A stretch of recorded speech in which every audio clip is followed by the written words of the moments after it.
Welcome, welcome. Happy hump day. Happy Wednesday.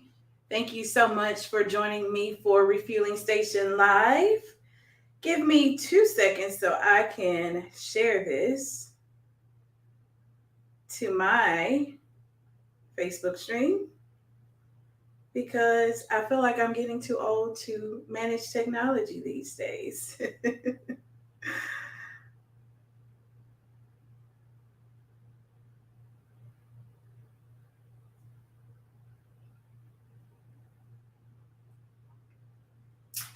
Well, thank you for joining Refueling Station Live. I am Dr. Erin Wheeler. I am a cognitive psychology expert, college success expert, but most of all, and what I'm most excited for stepping into is an executive leadership coach for leaders of color.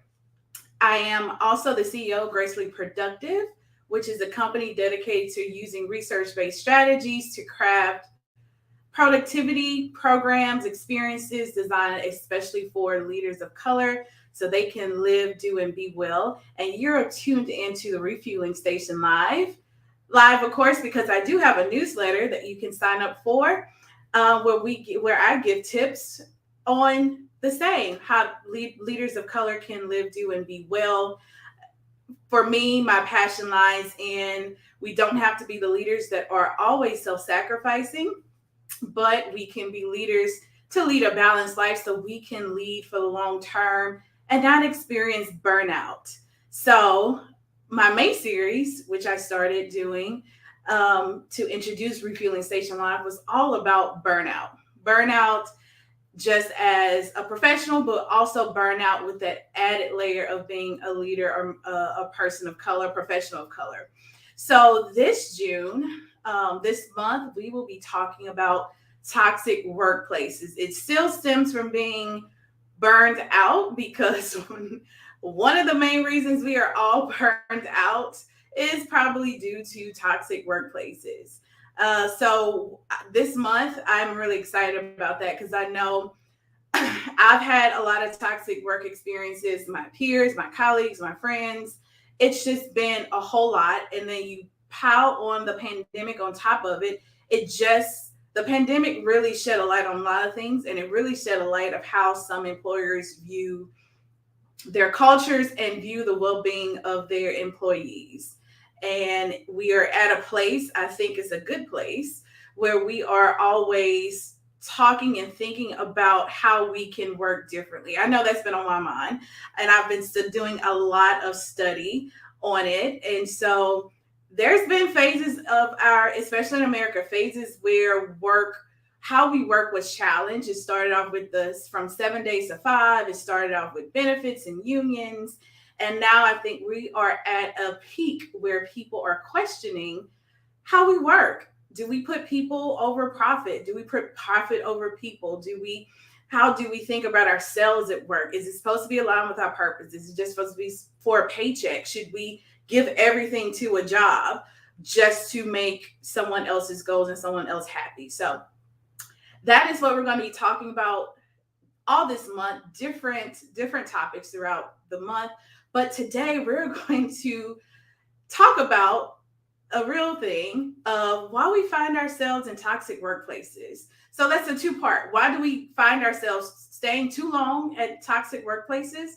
And then once we decide to leave, why do we end up going to another place that is just as toxic, right?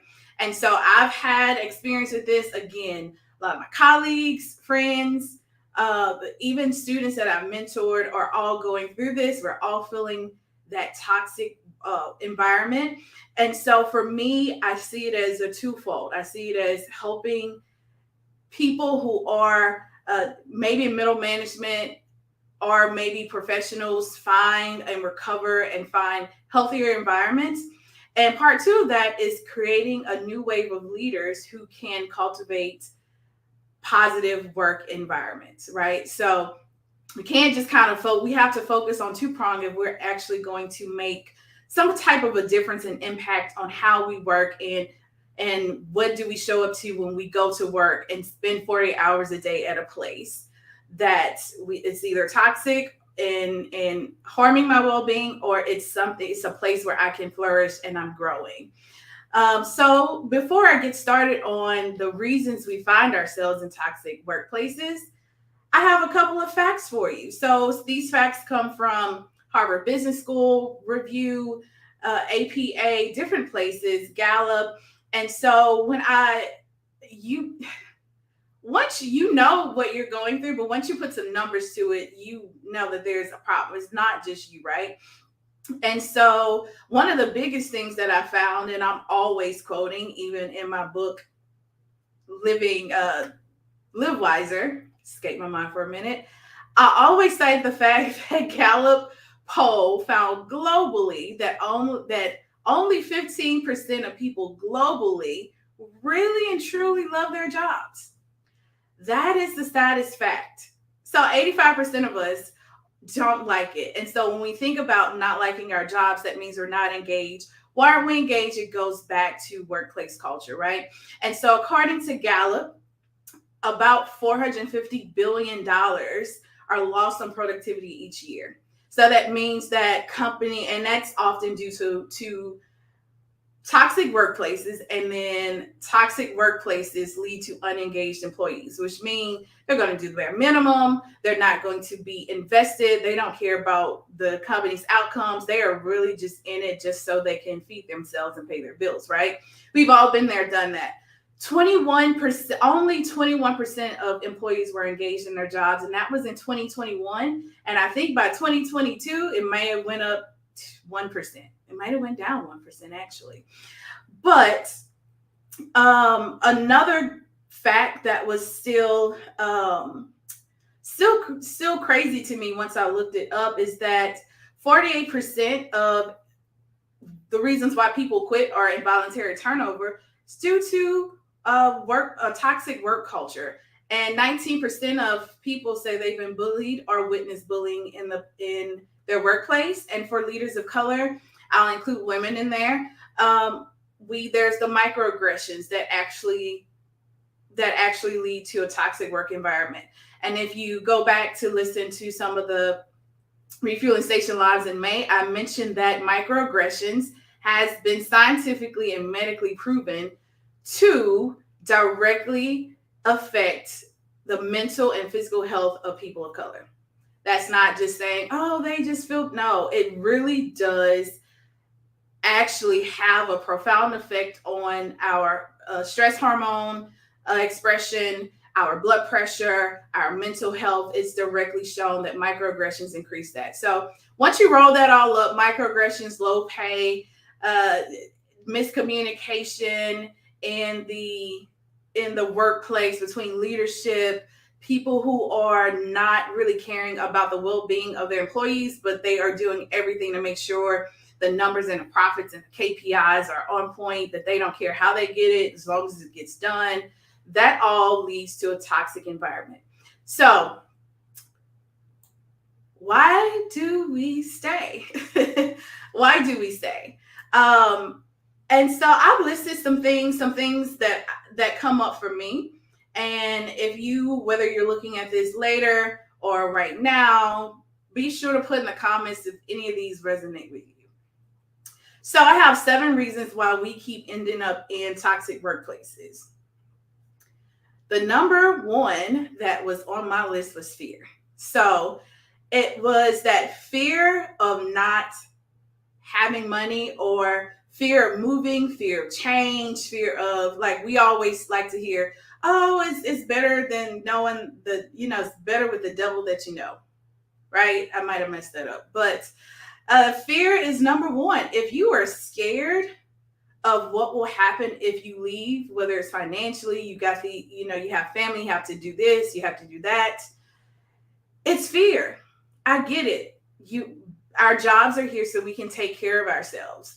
But the ironic thing about that is that the more that we work in toxic environment, the more money we're losing on healthcare. But actually, something that's less important than money is our well-being and our health.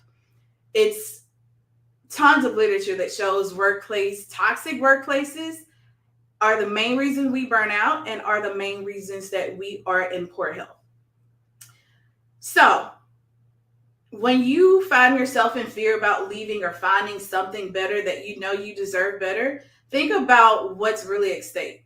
It's not just the paycheck, but it's also your health and well being. And then think about your kids. I know you want to, or your family, I know you want to provide, but then you think about how the job leaks over or how the toxicity leaks over to your everyday where you can't spend quality time with your kids. And if you do, you're not present, you're always worried, you're on edge. Jobs, that type of things leak over into your personal life. So if you're in fear, make sure you count all the costs and make sure you include at the top of that list something that doesn't have a cost attached to it is your health and well-being. Number two, the reasons why we keep ending up in toxic workplaces is a lack mindset. And I know I've actually written about this in one of the newsletters, is the lack versus abundance mindset. And it's something that I am constantly checking myself over to make sure I am not thinking in terms of lack. And if you're a first gen low income person of color and you grew up in low income environments, you worked uh, in especially nonprofits education where there's never enough resources, you begin to think of in terms of lack, like there's never enough. It's always that hoarding type thing, right? And so if you have that lack mindset, you're going to even think that there's nothing better. This is just work. This is how it always going to be. There's nothing else out there for me, so I might as well stick to where I am. Now, you don't have any options, or you may not feel like there's any options. There's nowhere for me to go. All bosses are the same. All places are the same. All industry, like you've already counted yourself out. And if you think there's no options, you tell your brain, once you say out of your mouth that there is nothing, or there's no options, your brain quits thinking or even trying to solve the problem that you're in. And so lack mindset is the number two reason why we stay in toxic workplaces. Number three is my favorite. Number three is something that I actually worked through with my personal career coach when I was in a very crazy place career-wise. I didn't want to go forward, back, side to side. I didn't want to do anything. And so it was just a question. It's like, Erin, what do you really want? And I was like, I don't know. I don't know what I want. And so through a couple of exercises, we actually worked to put down. He was like, if there's no limits, what do you want a workplace to have? What do you want to do? What are your colleagues look and talk and think like? What kind of leadership do you want to work under? What's the pay? What's the place? How does the office feel? I wrote down everything in my brain of how my ideal workplace. So that actually counteracted the lack mindset and the fear mindset that I had, that there's nothing out there, that all places are toxic. This is just how hiring is.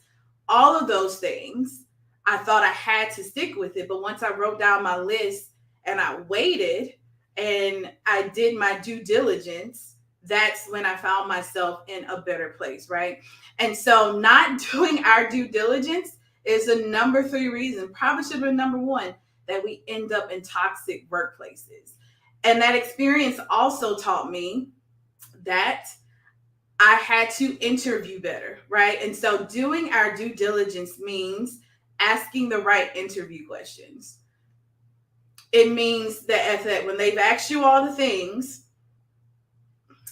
you have to, and they say, okay, do you have any questions for us?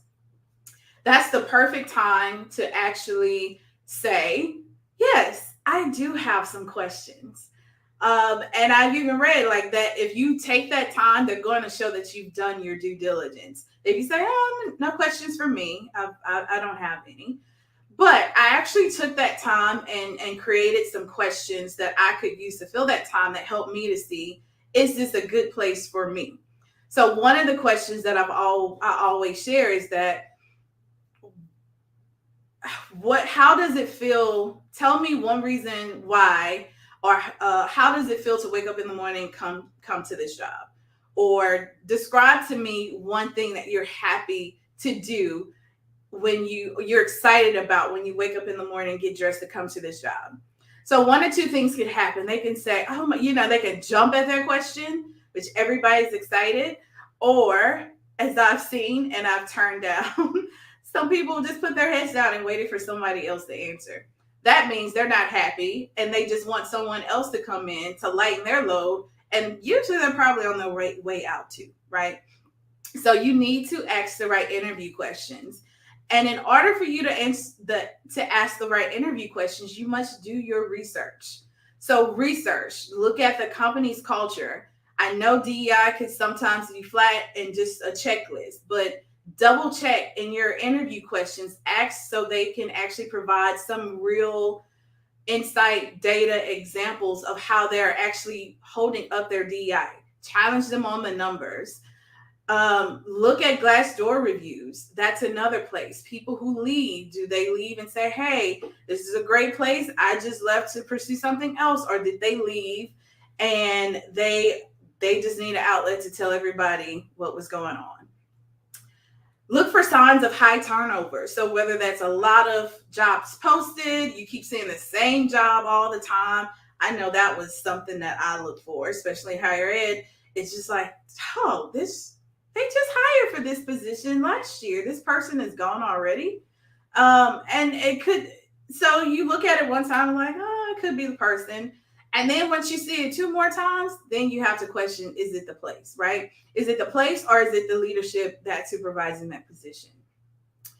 You also need to ask to speak to other employees, the employees that are not a part of the hiring committee.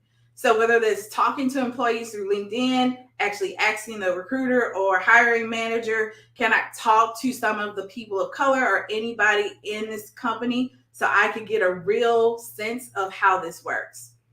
We must do our due diligence and advocate for ourselves. That is why we keep ending up in toxic workplaces, because it's almost like, okay, well, if I just make more money, then it will be better. Or if I just leave this place, it will be better. And we just kind of settle. We ask just the basic questions. And then just like in relationships, the mask comes off.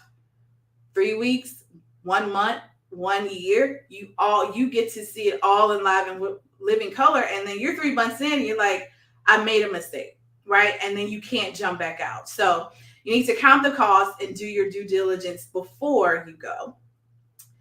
The number 4 reason that we find ourselves in toxic workplaces, we become oblivious to it.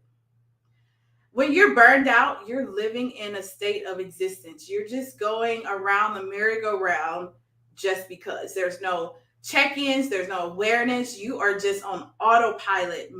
Your mind is on autopilot. Your body is on autopilot. And it's just like sometimes you need to like pinch yourself to wake up. We have to, when we're burned out and we don't stop to actually process and think about what's going on in our life, that means we become oblivious to everything. We just do and say, oh, okay, yeah, I'll take it. And we don't stop to count the cost because we're so mentally burned out that we don't even have the energy to problem solve any of these things, right? And so once you are oblivious to it and you're burned out, you just keep pushing through. You keep pushing through one toxic place to another, and you just keep burning yourself out more. And it's just like you are just used to being in that place. And once you're oblivious to it, you don't stop to do any self-awareness, self-reflections, resetting, recalibrating. You don't think about anything. You don't try to retool or problem solve or really think about what you need. You become a little toxic too. And it happens to the best of us. There's always some stank left over from one job. I have this conversation with some of my employees, old employees, new employees, and it's to a point where you don't even know that you're being toxic. And it's not toxic, it's that competitive, the paranoia, the distrust, the unengagement, the doing the minimum. I'm just here so I don't get fired type thing. You can become a little toxic. And if you are in a leadership position, you have to check that immediately. or else your team will burn out and become toxic as well. Number 6, you have no sense of what a positive workplace is. And that is the result of workplace trauma, being in toxic environments for so long, and the fear and just that mindset that it doesn't exist, that you are going into a place that is a good place, may have a little flaws because it's always people. It could be a good place, but you don't know a good place because you've never been in, right? And so your guards are up, and then that little toxic stank that's been, that layer of toxicity that's built up, starts to ooze over, and it becomes uncomfortable. So you have to actually, one, know that there's good places out there for you to work. You might have to sacrifice here and there. It might not be the salary. It could be the salary. It might not be the place. It might, like, you have to weigh the odds of what is it worth to me to find a good workplace culture. What are my non-negotiables? What are my needs, and where do I draw the line? So you need to, one, understand that there are good places to work. It doesn't have to be like that. You don't have to be micromanaged. There's nobody counting your hours. There's nobody looking over your shoulders. There's no like Game of Thrones competition.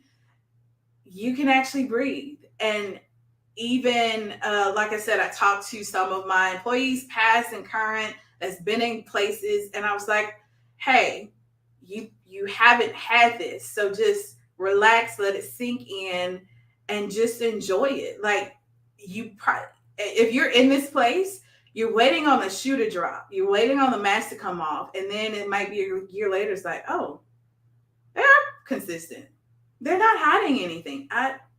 Yep, it is legit. It is a genuine good workplace. They genuinely care about my well-being. We can be a team. It's good work.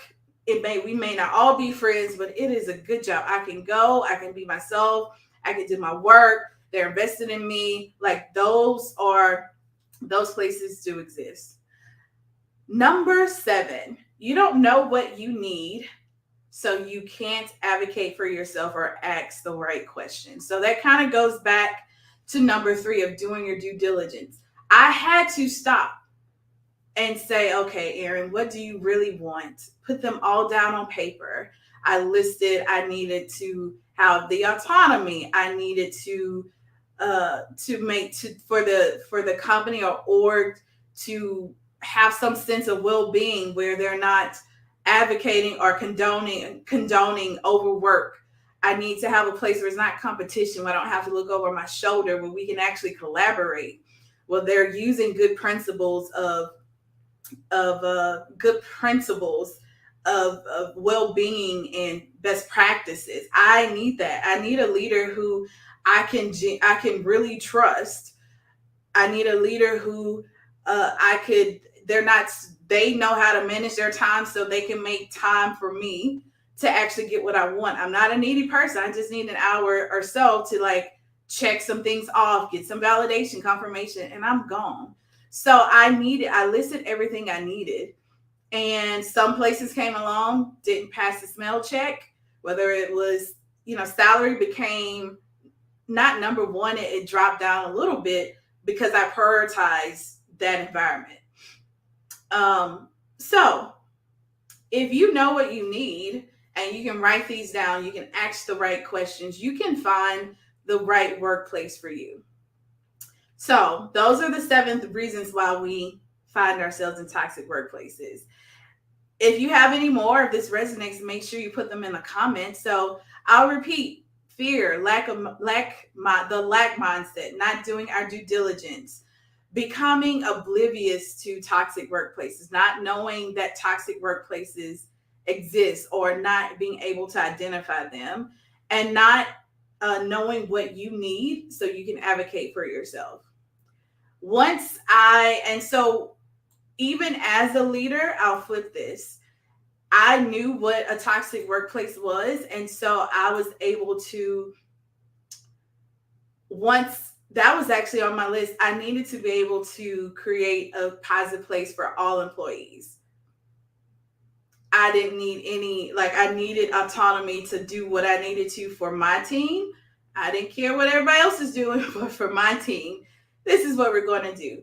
And so, as a leader, you have to, the reason why toxic, I think it was like 70%, maybe even 80% of the turnover had in toxic workplaces fell on the supervisor, the manager, the leadership, whether it's middle or senior.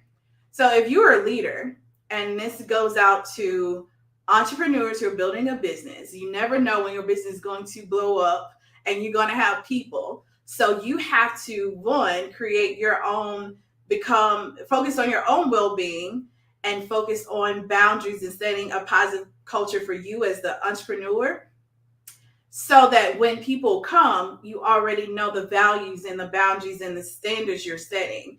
If this isn't, and I've seen it time and time again, if you don't set that tone before you get your first employee, you are going to be at risk of having a toxic workplace, having turnover, and that's going to hurt your business and your customers and growth. So this is not just for people who already have teams. If you don't have a team, if you're an entrepreneur, business owner, you have to think, I may have someone, whether it's a part-time assistant or not. You want people to stay and be consistent with you. You have to know how to create a positive environment. And so this gym series, here's some topics we'll be covering. Signs of a toxic workplace. My favorite will be creating a haven in the middle of a wasteland. And I'll be pulling some real examples of why I did it and how I did it. And then how to recover from workplace trauma. We'll have a special guest. I'll announce that soon, but we'll have a special guest. She actually has a book on how to heal from traumatic workplaces. So that's going to be a real treat. I'm excited. I hope you are. But I can't let you go without my one of the real reasons that we're here. I won't say all of it, but I forgot to have this ticking down at the bottom. The Well Wise Leader Summit is approaching. I'm so excited. And the Well Wise Leaders Summit is all about this: burnout, recovery, recovering from toxic workplaces. If you need to reset, recharge, refuel, recalibrate, have some time to think about what you're doing, you're not happy, but you need a time to actually press pause, and you need a place where you can actually think about your future, think about what you need, and get the support of people who are in that same position. The summit is for you. It is a break for leaders of color, because we never get a chance to think about ourselves. It's always someone else, whether it's our community, our org, our family, our church, our sorority, fraternity. We always have things on the list, and for some reason, our needs always end up at the bottom or getting pushed to the side. This is an intentional time where you can put on your calendar to pause, but it is also going to be fun. It's going to really refresh your soul, be around great people. It'll be good vibes, good energy. Like I said, I'm really excited. If I wasn't facilitating, I would definitely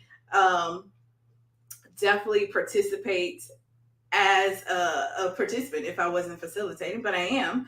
But this is not your average conference. It's not going to be jam-packed with talking heads. It's not going to be speakers.